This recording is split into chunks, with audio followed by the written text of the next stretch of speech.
My foot was a balloon.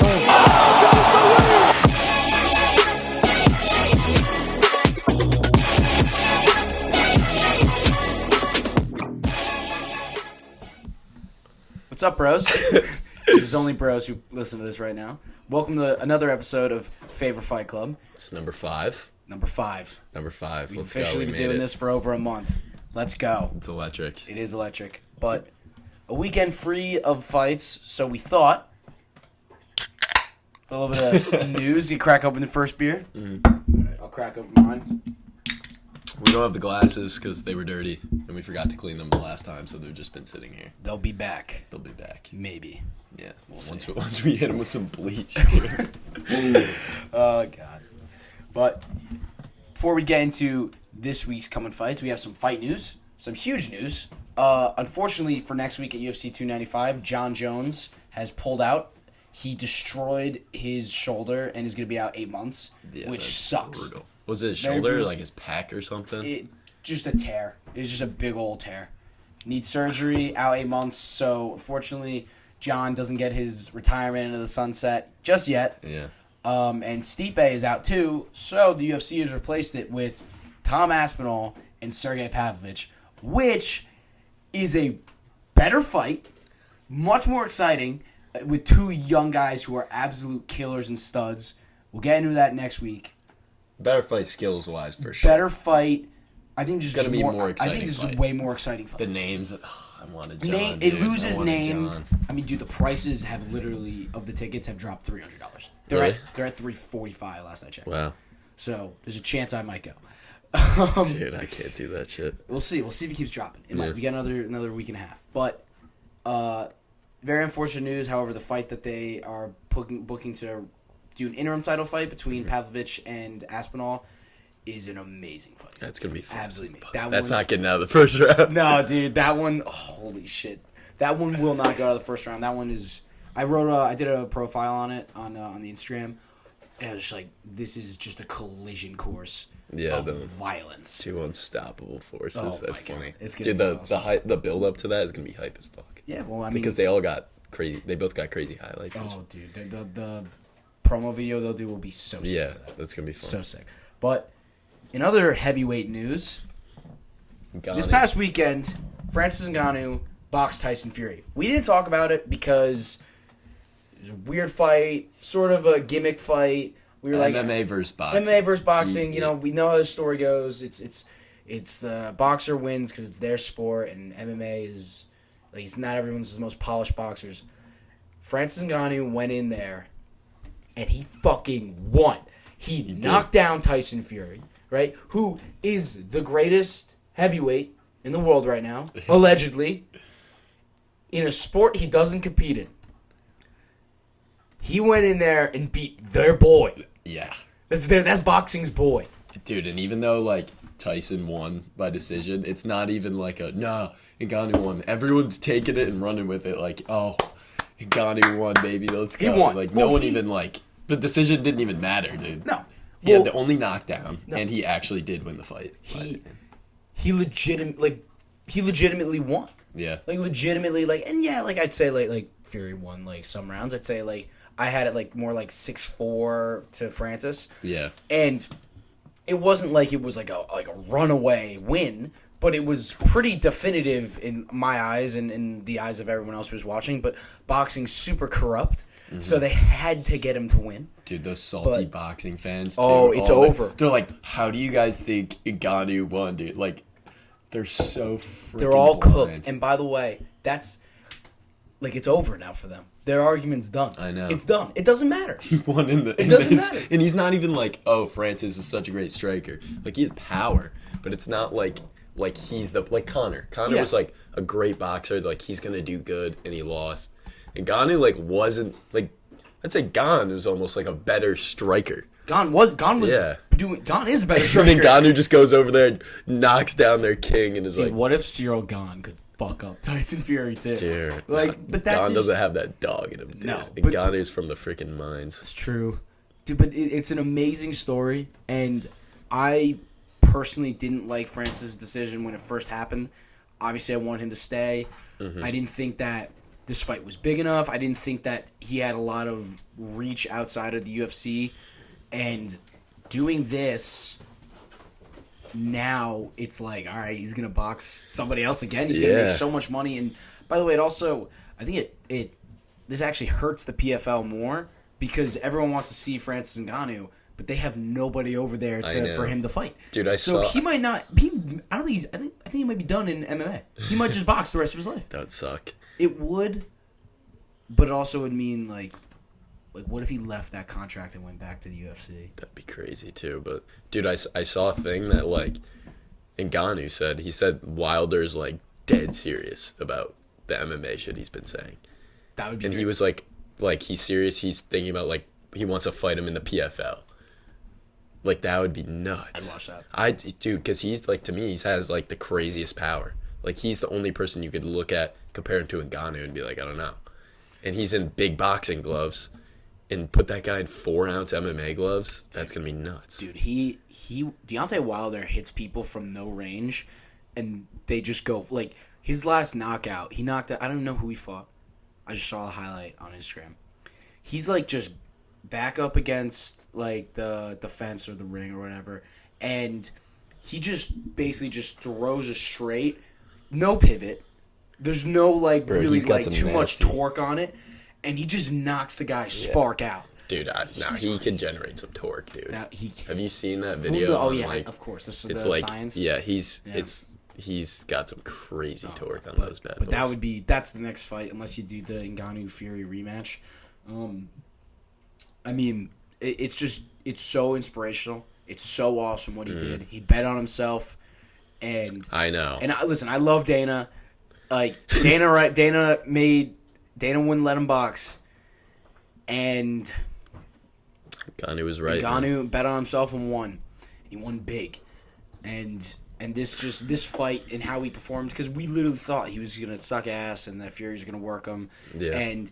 He showed up, showed out, and dude, I saw some other shots. He would hit him with so much stuff. He hit him clean. I know. Dude, got elbowed too. He hits like a truck, dude. Yeah. Oh my god. Dude, you think Dana was mad? Because people were saying like it's like, oh, Dana's pissed, but dude, I don't think he cares. I think he does. I think he's happy because like the MMA guy just took out the king of boxing, even though he lost. Yeah, I so think now it's like everyone's like, oh shit, these guys are legit. You know what I mean? I think that Dana. Well, dude, I just think that the UFC like is in such a position to where like Francis leaving didn't really hurt. It's not like Conor left and was like, I'm never coming back. Like Francis wasn't the biggest pay-per-view star. He was amazing, like trending and highlight star, but like, it wasn't like everyone was like, oh, I'm tuning in to see Francis fight. And like, I loved Francis, dude. No, he was great, and like, but he fought once a year. Yeah. So Dana wanted him to be more active as the champion. He wasn't again, and it caused issues. And then with the whole new contract and boxing, Dana was just like, I'm sick of this, like whatever. And John basically came in and replaced Francis pretty easily. But that's the one thing they don't have now is like that fight would have been huge. Would have been the scariest guy, the best knockout artist we've seen versus the greatest of all time. Moving up to heavyweight. But the thing is, dude, like, I think that the UFC just builds fights right now, and like the way they create hype. But like you when can't contenders get that again, win, dude. and I don't know. You can't imitate like the Gon. No. Like when Gon lost, everyone was like, ah. But like if he beat Ngannou like that, it wouldn't have been like, oh, he's just. It would have been like, yeah, he's. With John? Like when John beat Gon, everyone was kind of like, Gon sucks, I guess. Damn. Yeah, but by the way, I still don't know how that fight would go out. We'll talk about that later. What? Oh yeah. But no, like I think it's just more a celebration of Francis than more of like let's shit on the UFC. Like like the UFC, they made their decision, and like Dana, they were in a position where they were just like, you know what, we're done with it. Like I just like don't want to deal with it anymore, and I get it, and they were sick of it, and like. It is what it is. And I think both parties are still happy. Yeah. I really do think like going their separate ways was just the best for everybody. Mm-hmm. But shout out to Francis. He's the man, dude. Dude, he's sick. That's also, him going so over his sick. fight was so funny, dude. Oh, yeah. He tell me that he's the professor and he gonna take me to school. They knocks him down. Take you to school. He's like, you are a bad professor. Imagine getting knocked to the floor by some brawling black dude like that, and he just goes, I'm the professor. I'd be like, holy shit. I don't know, man. I'm not getting up. But Fury, he won the decision, but he didn't win that fight. Mm-mm.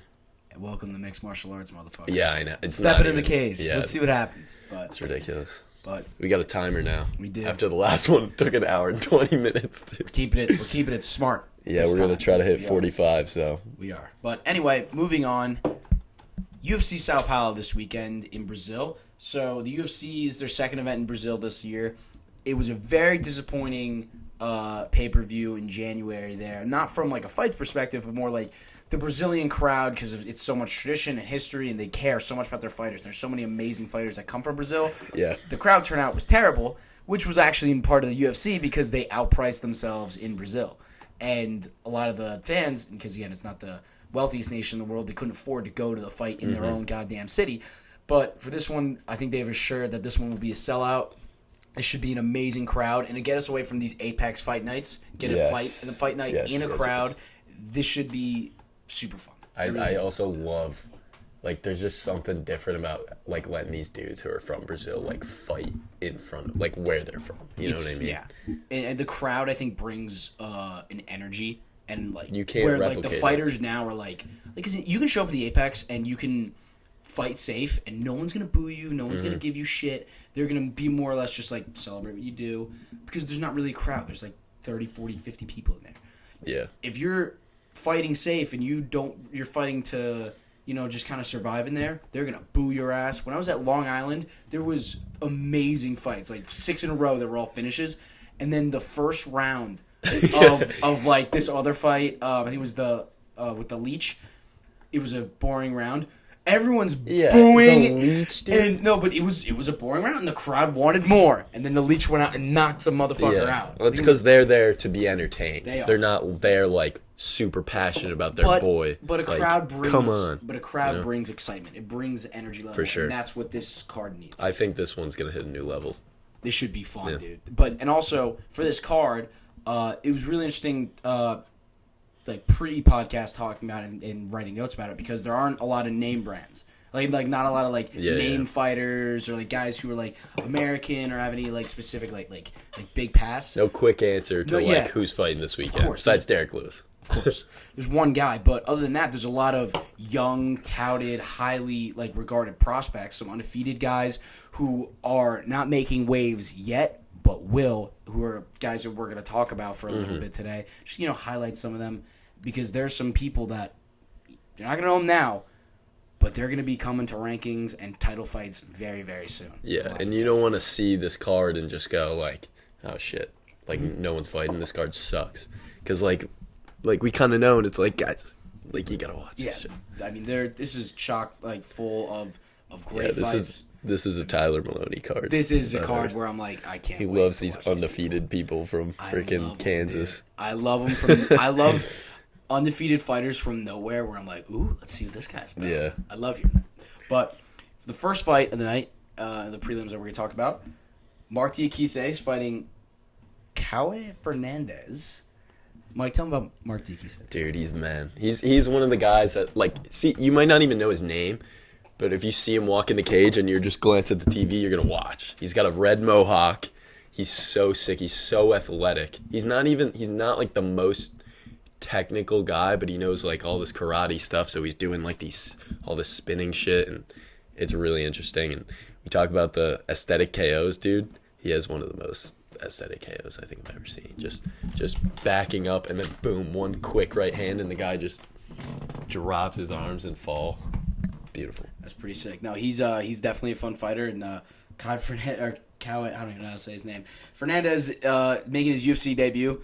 Tough debut, fighting a guy who's this experienced. But Mark Diakise is coming off a loss. He's only minus like 180 too. Yeah, no, well, Mark's he's an up and down fighter. He just got finished by like Joel Alvarez. Like he is 30 though. Like, well, yeah, no, let's he's see, got some time. Yeah, and he's we'll see what happens there. But that's a fun fight to start off. Moving on, Angela Hill versus Denise Gomes. That's how it was pronounced. Denise Gomes. Angela Hill is a vet of the UFC. I think she's been there for nearly a decade. She has fought everybody and anybody. I think it's at strawweight. And, she's an absolute legend. She's been around a long time. Denise Gomes, she's 23. Can I get that right? Yeah, so this is like a young versus old type of thing. Man. Now, Angela Hill is like the gatekeeper of that division. If Gomes goes out there and gets a finish, then all of a sudden you got a nice little contender at strawweight. I bet on Gomes back in July at UFC 290, and I had a feeling she was going to win. She was like plus 220, and she went out there and got like a 20-second knockout when she was a big underdog. That would, dude, her a knockout was plus 600 for her. That's crazy. I had a feeling I should have bet. She's coming off 2 KOs, dude.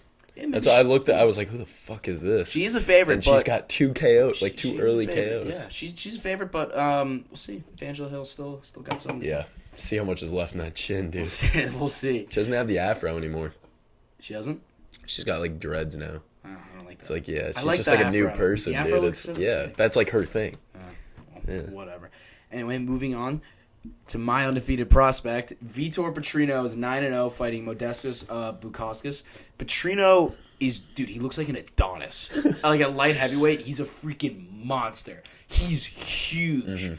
And he's got dynamite in his hands, and he's just coming off a submission win.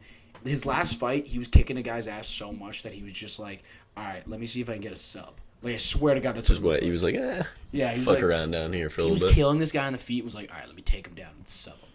And he got a third-round sub. Now he's fighting Bukauskas. Bukauskas is tough. He's a vet. He just beat Tyson Pedro at UFC, was it like a 284 back in February. This is like a tougher fight, I would say, for Petrino. He's still a favorite, but like this is a guy who they think highly of, and this is a more or less like, all right, let's see if he can beat a veteran in the UFC and a tough fighter. So that's one to look out for. That's how you work your way off the prelims, too. It's getting a fucking big finish in a fight like this. Oh, yeah, that'd be awesome. But he's fun, dude. He's going to knock you. I think he's got 9 fights, 7 finishes. You know, this guy's pretty good. That's the thing. With this weight, there's like less leniency for just like, you're on the prelims. If this is like a 3-round decision, you know, it's not as good for him. Like if he goes out, he's got to start it. Yeah, go out there and put on a show, put on a performance, especially at that weight. Yes, especially at light heavyweight. But moving on to what I think is going to be the best fight of the night. Somehow on the prelims, I'm shocked by it. You should be able to bet on that, dude. Fight of the night. Oh, that'd be a great thing to bet on. But Elio Zaleski dos Santos versus Rinat Fakhretdinov. Now, holy name, that's fucking crazy. But Rinat Fakhretdinov has been in the UFC. I think he has 3 fights in the UFC. And he has utterly dominated and destroyed every single person he's fought. In the fights that have gone to the distance, he has recorded multiple 10-8 rounds from all the judges. And he just finished Kevin Lee in under a minute. Yeah, that's nuts. That's nuts. You can say what you want about Kevin Lee, but... Dude, he butchered Brian Battle. Absolutely killed this guy. And Brian Battle's not a bad fighter. Like, and he made him look like he didn't belong.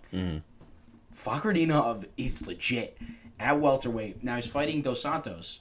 Dos Santos is a really good fighter in his own right, and just beat Nurmagomedov, and he just beat and he beat earlier. I think it was like 2 years ago. He beat Benoit Saint Denis, who we'll talk about next week, who's a killer.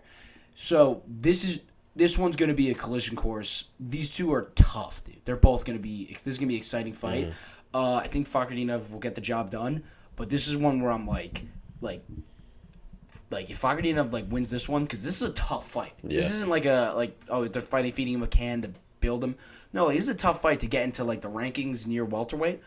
This is one where you win, and all of a sudden, he's going to be. They got a lot of guys like that on this card that are one big shot away from being a guy. Yes, you know? Exactly. But this guy is killer. Do we know where this name is from? Where's he from? Renat? I think he's Russian. I think he's Russian. This is something. It's maybe one of those Russian states. Daggy? I don't know if he's a Daggy. Is he avenging a Nurmagomedov? He might be. I don't know, but I think Fakhretdinov is minus 300. This is just a great fight. It's just one where I'm like, yeah, I'm gonna watch that one. That's a great one. Dude, I think he's minus 500. He's minus 5. I believe so. Holy I shit! think I threw him in my lay. Oh my god. Let me see. He's fucking crazy good, dude. Oh no, minus 350. Minus 350. Yeah. All right. Well, definitely that's one I'm looking out for there.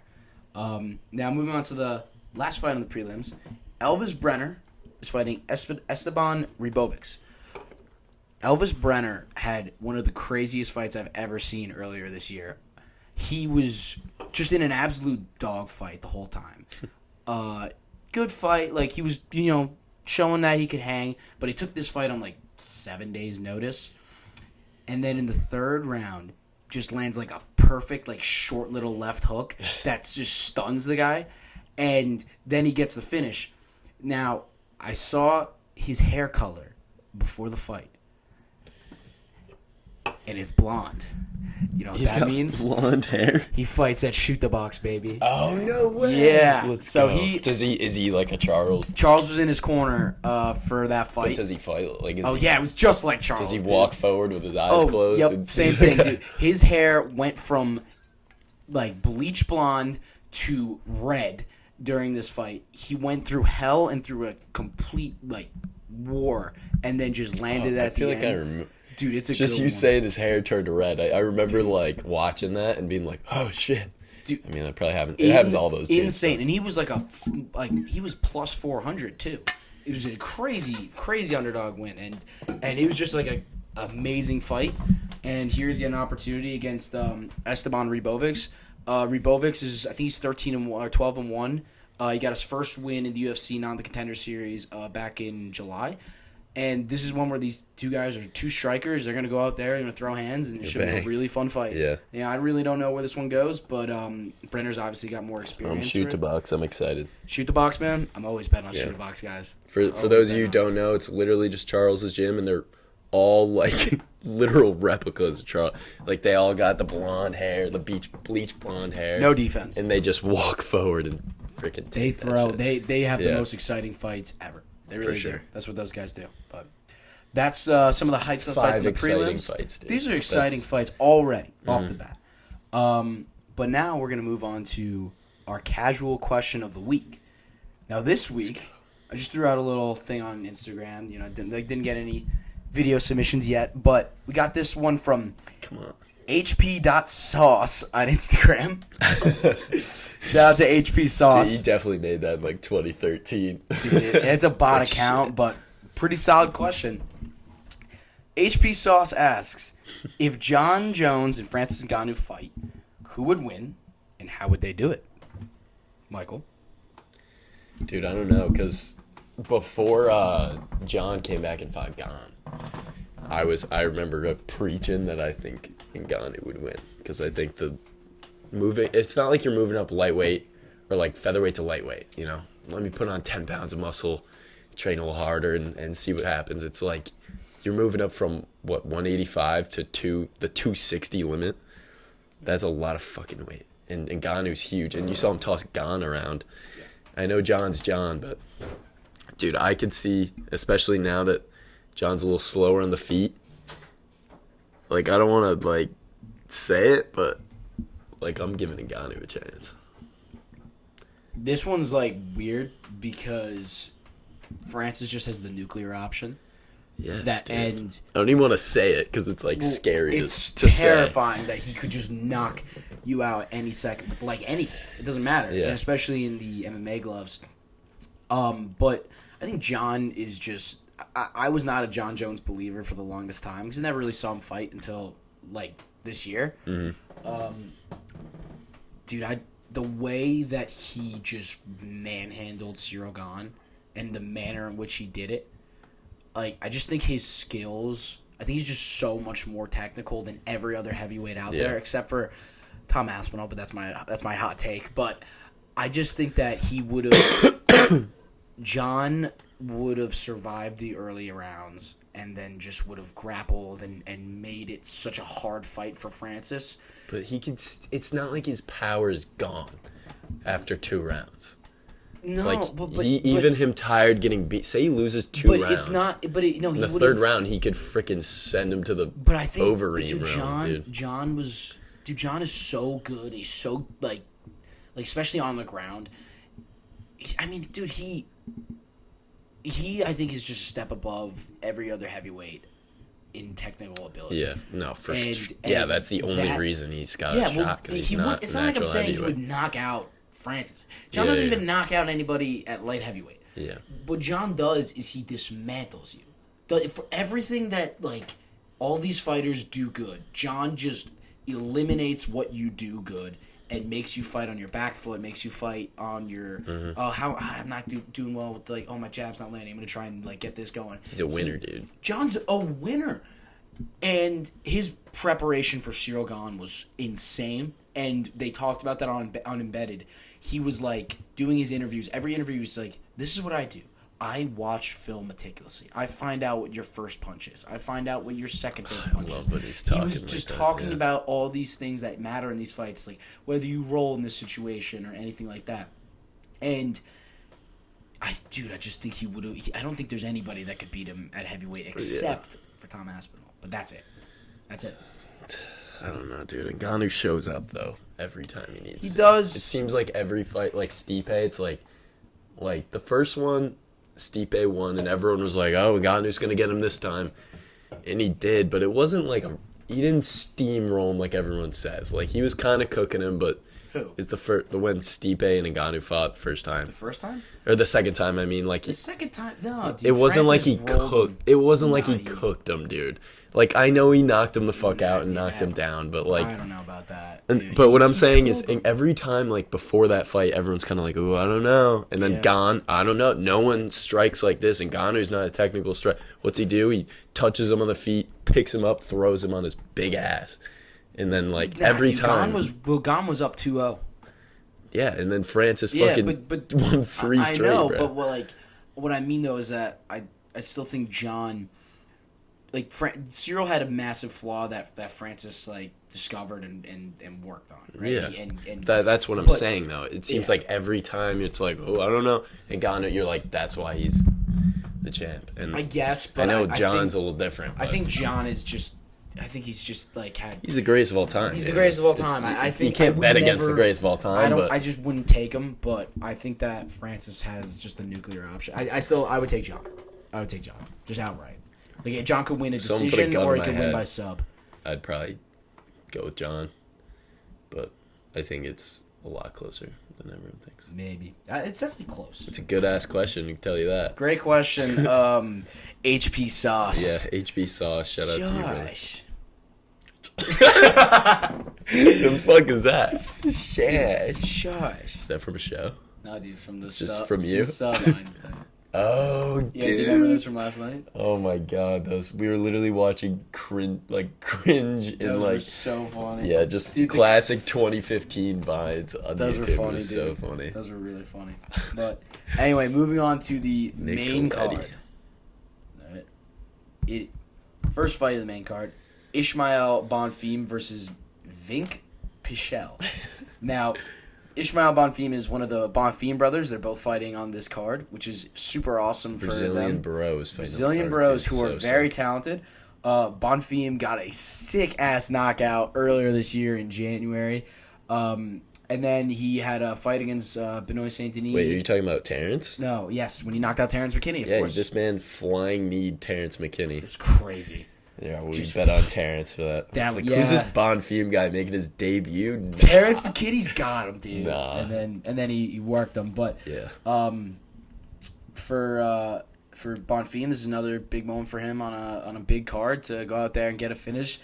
He's fighting a can, dude. Vink Pichel is 40 years old. He's 40 years old. They're investing heavy in this. Oh yeah, no, they're trying to build him and. Pichel's a striker too. They're gonna throw and Bonfim I think is gonna go out there and knock him out. That's a good bet. It's very dude. That's the problem with our lays and stuff that we're gonna say. It's not close enough since it's not like a huge name card. They don't have like the big money like by finish or by decision. Like you can't even bet that with Derrick. You can't even bet on a Derrick knockout on FanDuel. Not yet. No, the lines will drop. The lines drop as. But that's what I mean. Like usually, like You could bet on Conor knocking out someone 4 months before he does. Of course, yeah, that's different. Yeah. That's different. But that one, Bonfim, he's I think he's 9-1. Like, he's really good, and I don't know his record. I just spitballing there. But they don't know, dude. Nah, no, he's actually 105. His amateur record is actually wins. 30-0. Yeah. I think he's like 21-3 or something. He's really he good. Lost his first 2 fights or something like that, and then just won like 20. He's really good, and this should be a big moment for him. Mm-hmm. Moving on to the other fight, Armen Petrosyan versus Rodolfo Vieira. Vieira is an up-and-down fighter. He's been around for a while, but he has a win over Anthony Hernandez, who's newly ranked at middleweight. Like, that's a solid win, but he's got some weird losses in there. And Petrosyan, I saw him fight Chris Duncan earlier this year, like in the summer, and like, it was a fight where he was clearly less talented than Chris Duncan, but he like knew how to win and just got the decision. Mm-hmm. This isn't a crazy fight. I don't think any of these guys are going anywhere, but it's a fight that, Petrosyan, he's like nearing the rankings at middleweight, so like maybe, but I don't believe these guys are any elite type of fighters. They're fine. I'm glad you said that. They're nothing special. This is the one where you go to the bathroom and come back and you're like, who's winning? This is one where I'm like, whatever. Yeah. Yeah, sure. But then these ones are the ones that make these the are card. always the ones when this guy gets a big late like KO and you're like, oh. This is one where like I know I'll be like, whatever, and then all of a sudden I'll just be like, oh fuck, like, oh He's shit, hurt. He's hurt. Like, but again, you never know what's gonna happen, and I mean, it's not a bad matchup, but it's just whatever. It's not a big time fight. Yeah. Now, here's one I'm super excited to talk about. Yeah. Caio Braulio versus Abus Magomedov. How is this not the co-main? Is this the because co-main? Gabriel Bonfim is the co-man. But like still. Nah, because Gabriel's a dog. But this one's the third fight on the main card. Man, Caio Braulio is he's sick. First so of all. sick. He looks sick. He's got a neck tattoo that's freaking glasses. nasty. Hey, I got a question for you. What do you think his nickname is? I read this. The natural. Dude. Yeah, that's so fire. So sick. And, he's Gotta be good, dude. He's got to be good if you got a nickname like that, right, Mike? Yeah. Right? But Caio Braulio he's good everywhere. He's great on the feet. He's really good on the ground. Mm-hmm. He's fantastic. And he's 15-0. He doesn't have all like the knockouts, and then he's just coming off a submission win. And he was like yelling. He's like, "Oh, you want me to get a knockout? I just got one." And he's a dog. He is a dog. I absolutely. They just keep putting people in front of him. He doesn't lose. He's winning. He's not like a steamrolling to the top. He's like a guy who's like, oh, this one's tough. Yeah. And then he wins. You're like, well, this guy's undefeated still, dude. 15-0. I really like him. Winner. Absolute winner. Winner. I really like him a lot. And again, another guy at 185. They're coming. There's so many good fighters that are coming up, but he's got a pretty solid challenge here. Abus Magomedov, he is very weird because he's exceptionally talented. He's crazy talented. We don't have that much to look at. Just don't have a lot to look at. He's like 35 and 9, and he had an amazing 18-second finish a year ago at UFC Paris. Like first fight in the UFC debut, just front kick some dude in the face, fight over, and then gets a chance to fight Sean Strickland this summer, and Abus won the first round. He was kind of putting it on him, yeah, and then he just blew his wad in a sense, and like it was over. And then the entire second round, Sean was piecing him up, and it was like Abus just gave it all in that first, went for it, didn't get it, and then just he was cooked, absolutely cooked after that. And it's weird how Sean beat him and then just dismantled Izzy too. I know, dude. Wild. But Abus, I saw this, he's talented, but he's got no UFC experience. Yeah. So to fight Caio...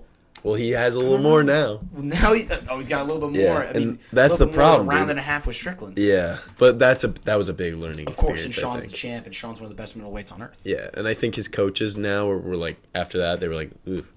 Yeah. Shit, dude, we got some work to do. He doesn't have a full training camp for this fight. He only had he took this fight a month ago, so he doesn't have the full training camp for it. But mean, I'm going with Kyle here. I think he's just. Would you say Abus more skilled?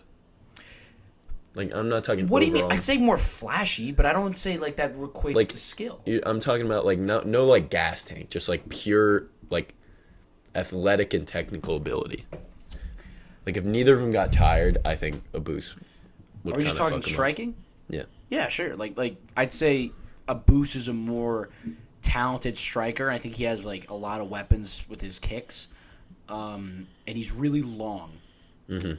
Like he can keep the range, but and Baralio's not like he's good everywhere, like you said, but like to get to that next level, you got to be really fucking good at something. Well, I think this is a really good fight for Kyle though, because I do think this is the best guy he's fought in the UFC. No, if he wins now, it's like then you start putting him with the names up top. Oh yeah, I mean, I think he beats a lot of guys up there in middleweight. Dude, I don't know. A lot of people sit on their rankings. He's not like good. He's a winner. He's a winner, though. That's what I mean. Like for this fight, I could see it, but like, dude, I'm not taking him over anyone at the top. Like Rob. No, not yet. He's still a prospect. He doesn't have something that is better than you know what I mean?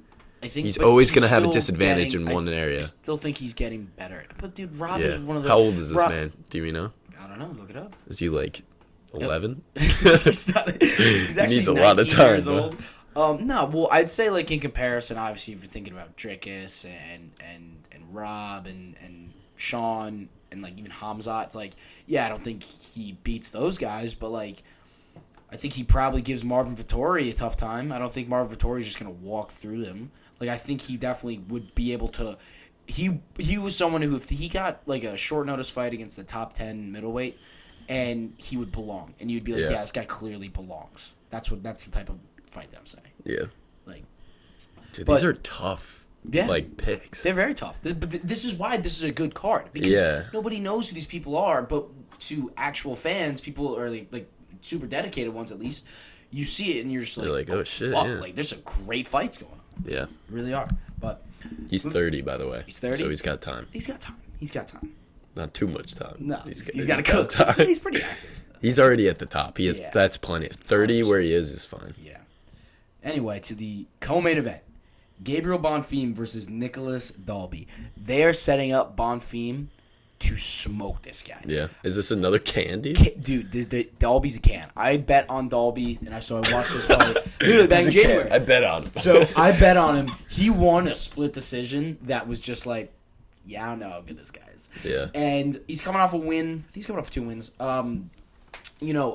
Just from what I've seen from Bonfim versus what I've seen from Dalby, Bonfim has 15 fights. He has 15 finishes. His guillotines and his submissions are crazy. He pulls guard and means he's got everything, dude. He's fucking really good, dude. This is another guy where I'm like, holy shit, another welterweight. This guy's coming up, and I mean he's nasty. Like his fight against Trevin Giles back at UFC 291. He immediately from the get-go puts the pressure on Giles, lands on the feet, like basically like rocks him, and then ragdolls him to the ground. Yeah. Well, like, do you know those ragdoll throws? Yeah. Just threw his ass to the ground. It's like he's throwing his little brother around. Exactly. He sunned him, and then he pulled guard, got him into a guillotine, and then it was just your favorite finish, dude. Best finish, and I was like, oh, this guy's really good. And Dalby, from what I've seen, just is this guy doesn't belong. Yeah. With Bonfim. I think Bonfim's gonna go out there, sub his ass. What if you just take the Bonfim brothers to get KOs or to finish?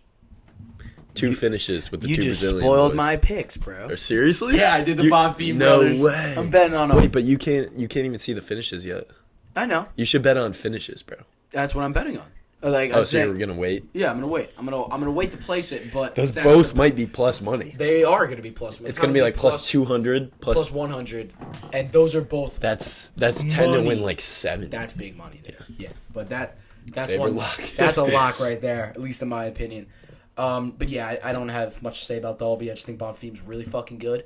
I definitely think he needs to work on his striking. I don't think he's polished there yet, but he's still young.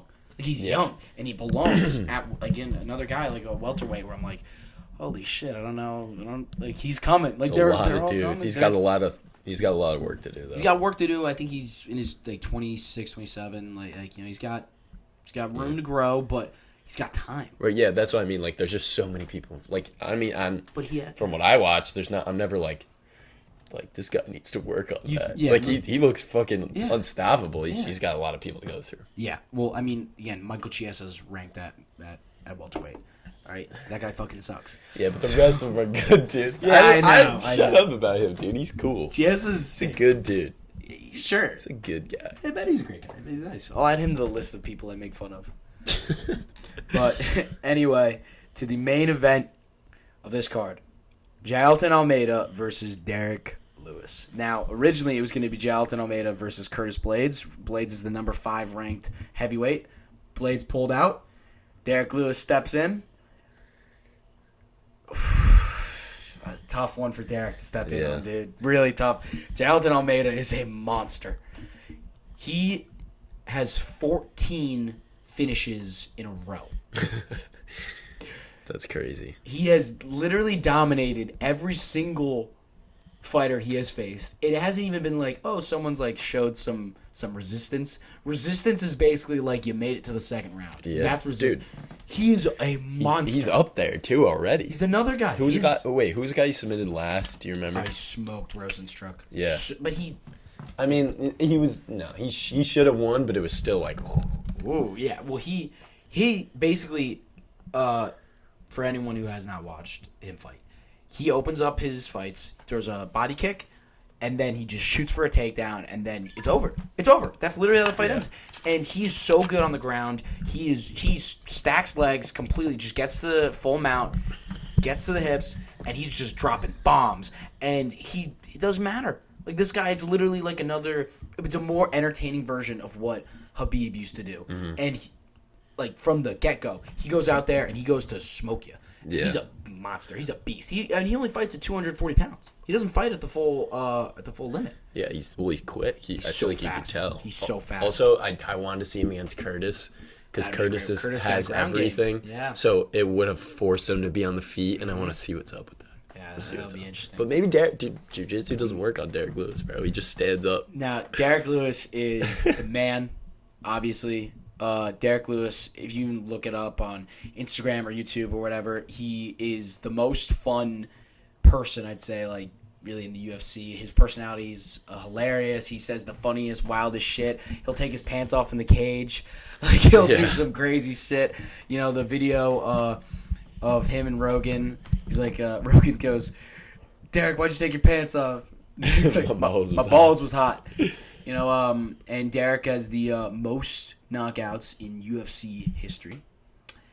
Now, talk about nuclear option, dude. Now, he has the nuclear option. Now, that is where this fight gets interesting because I would say this is the best fighter Jailton's faced, right? Yeah. Derrick doesn't have great ground game, but he's only been submitted by DC and Sergei Spivak. Dude, there's literally a compilation of him. He gets taken down. He looks like just a big, chubby dude. He doesn't look like an MMA. And, like, he's just on the ground, and they're, like, kind of grappling with him, and then they'll just go and just, like, stand up. And he makes it look like it's, like, so ineffective to use any jiu-jitsu. But no, Derrick's hilarious. Jailton's not going to let him get up that easily. No, I don't think so. But there was a fight years ago between Derrick Lewis and Curtis Blades. And Blades in that first round was grappling. He was, like, doing his thing. And Derrick just landed like 2 punches that whole fight. Mm-hmm. All he needs is one. And he just landed an uppercut that just flattened Blades. Horrifying knockout. That was beautiful. But Derrick Lewis is so goddamn strong, and he hits like a truck. So the nuclear option's there. And so whatever we haven't seen this guy strike, dude. Yeah, whatever you bet. You could bet on it. You could bet on it. But Derrick's only pathway to victory is knockout. Yeah, but when are we like, you know what? Like, Derrick could get a decision here. I've never once thought that, but this Derrick one is even not more, a better MMA fighter than anyone he faces. Like, all he has is that big right hand, dude. Yeah, well, Derrick. But it's enough. Derrick looked great in his last fight. Yeah. You know, Derrick's had a rough 2 years, and his last fight, he had to fight down the rankings, and immediately opened up with a flying knee and flatlined this one, dude. I love Derrick. I'm not going to bet on him to win. I'm not taking him, but that nuclear option's always there. And if he goes out there in front of a Brazilian crowd, knocks out a Brazilian dude, just in front of everyone, he's gonna get so much shit thrown at. And then, dude, honestly, I bet some will be like, yeah. Be some dude in the back, like, let's go, Derrick. You get that one American dude, like, yeah, that gets freaking murdered after the fight. Yeah, it's like going to an Eagles game. Yeah, in a Cowboys jersey. Can't wait for that. That's separate. But again, like, really solid fight night card. Really solid. It really is. It's a really fun one. But let's get to our locks of the week. Hell yeah. Grab this. Got nobody to bring out our sunglasses on a tray this time. I don't even have sunglasses, dude. You don't have them? Just grab those over there. Oh, wait. I got the Lady Gaga ones. Oh, yeah. This goes great with my Cavs Lakers shirt. Shout out to Casanova. I love that you wear that. I didn't even notice you were wearing that. Yeah, it's a nice shirt. It is a nice shirt, dude. I love this shirt. But Rip Cas College. It's cooked. It's like a military thing now. Yeah, no, it was weird. Weird place. We don't need any more military out there, dude. We have like 5 cops and it covers everything. No crime up in Casanova, New York. No. Every once in a while, someone will like swim in the lake really late at night. The cops are like, That's their one crime. That's the one crime, dude. Oh, Jesus. But anyway, for my locks, for my first parlay, I got the Bonfim Brothers parlay. I have Gabriel Bonfim by sub, and I have Ismael Bonfim by KO TKO. I don't know the odds yet, crazy. But that parlaying those two by winning method together. If you're picking sub and KO too, I'm taking that, and I'm telling you, like, I think they'll probably be both around like plus 100, plus 200. That's a parlay that I'm pretty certain that's how that's gonna go. Yeah. You know, like you see those guys, they're both Two fighting bums. cans. 2 bums, you can just even and see they it show by the out. odds. It's not like they're gonna go in there and be like, I wasn't myself tonight, you know. No, they're in front of the crowd, they're showing up and they're gonna have a good time. Yeah. There's gonna be some great fights. What's your locks? So fuck what I wrote, honestly, because I was crafted for a minute, but I don't like it anymore. I want same lay as you, but I just want the finish because that's gonna be like plus 100, plus 200, Plus 100 each. probably for each of them. Give me like plus 500, 600, 10 to win 60 as like the lock.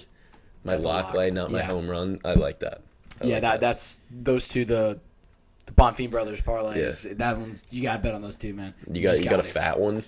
Fat one? No, Home run? not for. I don't have a home run one. I just have one I'm just pretty confident. Just a in. sec. Yeah. This one, it's up in there. But my second parlay, I got Vitor Petrino at minus 220, which I think is pretty solid odds for him, and I got Kyle Braulio as well. I think he's sitting around minus 300, something like that. Definitely taking him. That's my guy. Mm-hmm.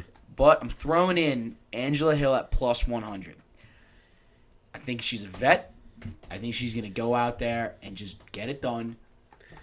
Really. This is a big step up in competition again for Gomes. So I think that Angela Hill, just being the vet that she is, she's going to go out there and she's just going to – it's a 3-rounder. So I think that favors Angela Hill. Win this, like, just get a nice victory. Mm-hmm. And then maybe retire. Just a nice victory. Just a victory. I'm feeling victorious. Victory. Oh, yeah.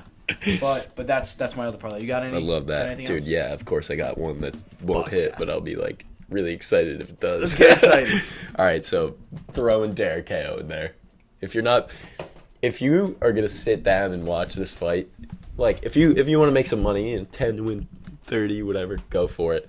But if you want to have a moment, Derrick Lewis KO, and then I'm throwing a boost in there too, because I think a boost is going to get it done. Gets out of the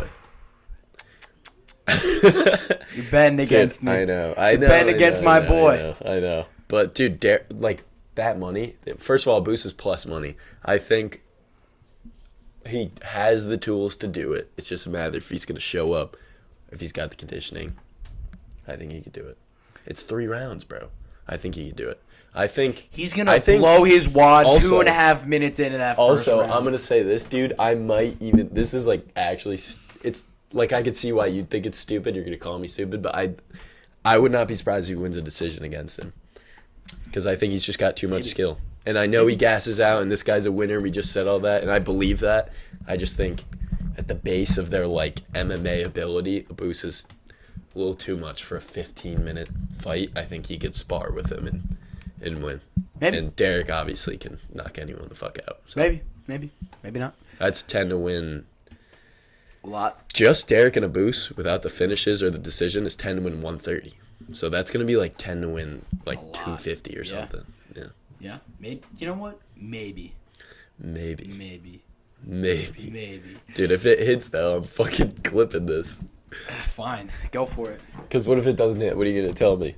I was right. You were wrong. Nah, dude. Like, if if Derrick doesn't knock him out, I'm not going to be like, betting against my boy Kyle. And I don't like that. No, I know. That's fair. Anyway, that's been this week's Faber Locks. Hopefully one of these parlays eventually hits. Oh, dude, nice. Yeah, we're making all this money back, dude. We're making all of it back. I'm going to be 1 in 405 with plus $60. Make it all back, dude. That'd be hilarious. But then you get the memory. See? If you just bet 10 to win 20, you lose, then next week you win, you're going to be even, whatever. But if you lose a bunch and then make it all back in one exciting one, you have the memory and you got the money back. All right. Well, maybe you're right. You're like, dude, shut the fuck up. He's going to talk to me about my gambling addiction.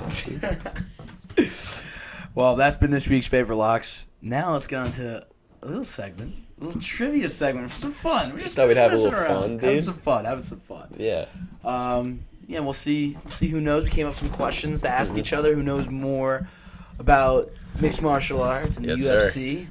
Do you want, Mike? You ask me your first question. Yeah. All right. So what I did is we both have 5 questions. Mm-hmm. We're gonna go 1 for 1. We're gonna keep score. Okay. But I threw like 2 easier ones, kind of a medium hard, and then a hard one. So. All right.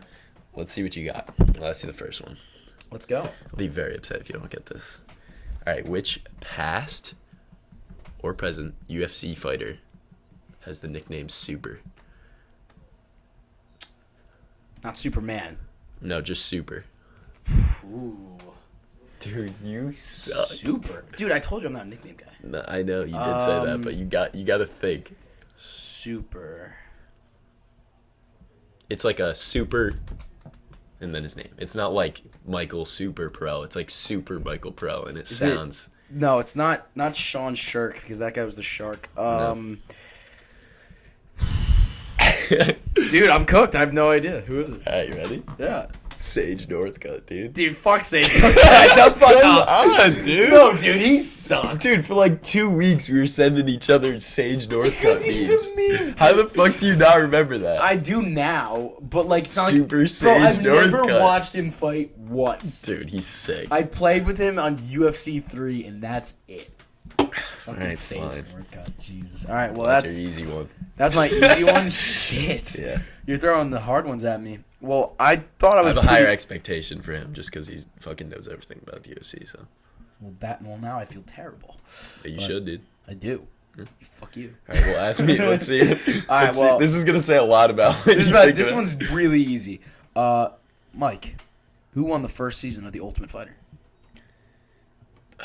Oh, dude, come on. The first season. First season, come on. I think once you say it, I might know. Yeah, same thing. Well, I knew that was. Yeah, you knew. Fuck you. Who won the first season, Mike? Who won? I don't know, dude. I'm trying to think of like. It's old school.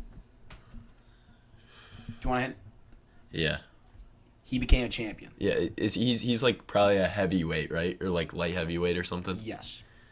It's like kind of the Chuck Liddell era type fighter. Mm-hmm. Yep. 5, 4, 3. I don't fucking know, dude. 2. Chuck Liddell. Forrest Griffin. Oh no! Oh, okay. Yeah, I knew you knew it. Wait, the ultimate. First season, the Ultimate Fighter. No, I was. You know what I was thinking? I was trying to think of coaches. I don't know why. What?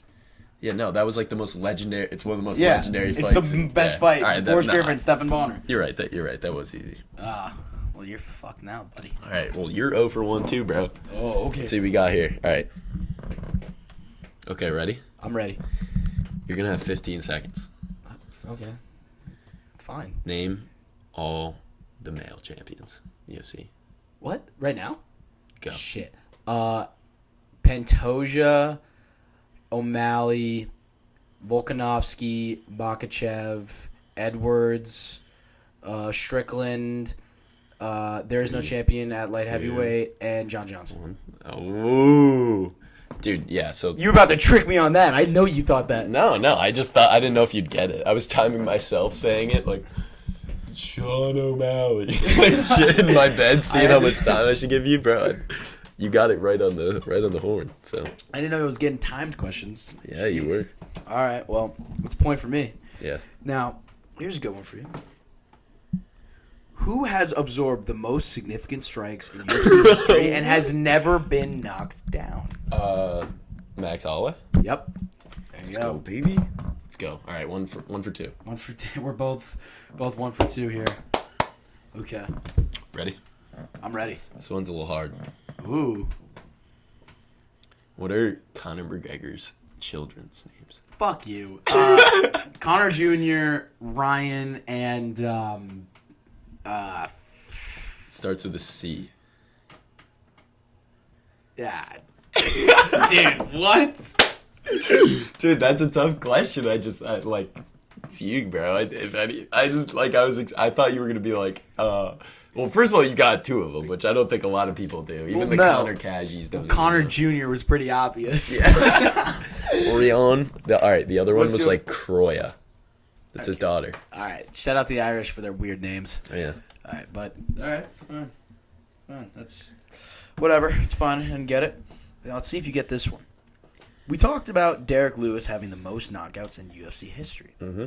Who has the second most?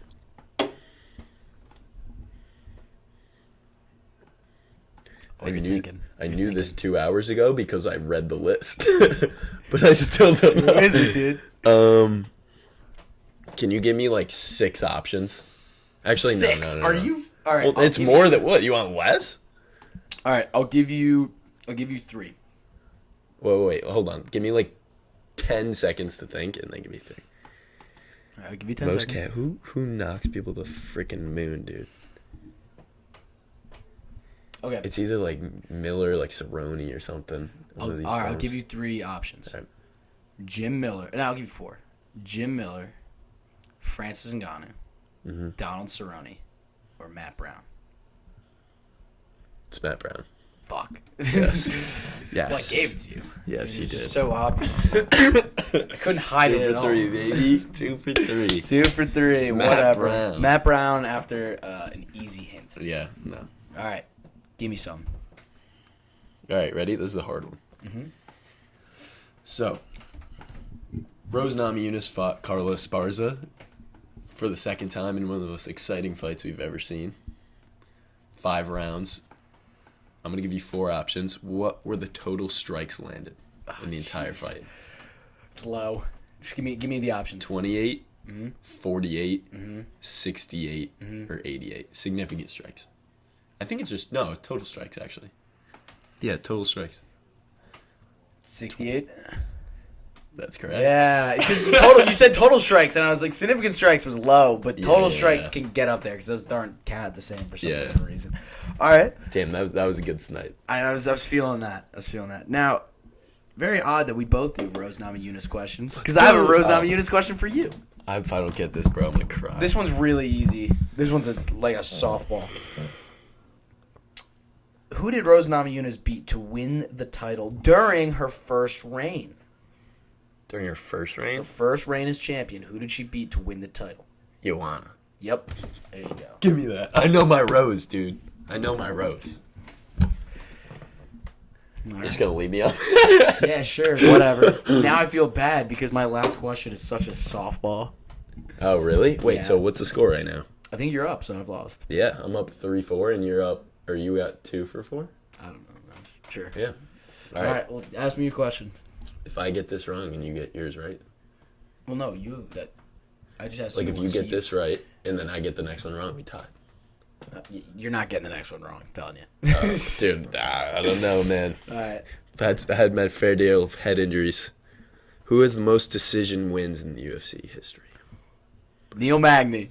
I had options, dude. Doesn't matter. I knew that shit. I knew it was Neil. Dude, what? I knew it, dude. I saw that stat. I was like, he's such a bum. Yeah, he is a bum. All right, well, this last question for me is a fun one. Chael Sonnen has a distinguished record as one of the greatest fighters of all time. Michael. Yes?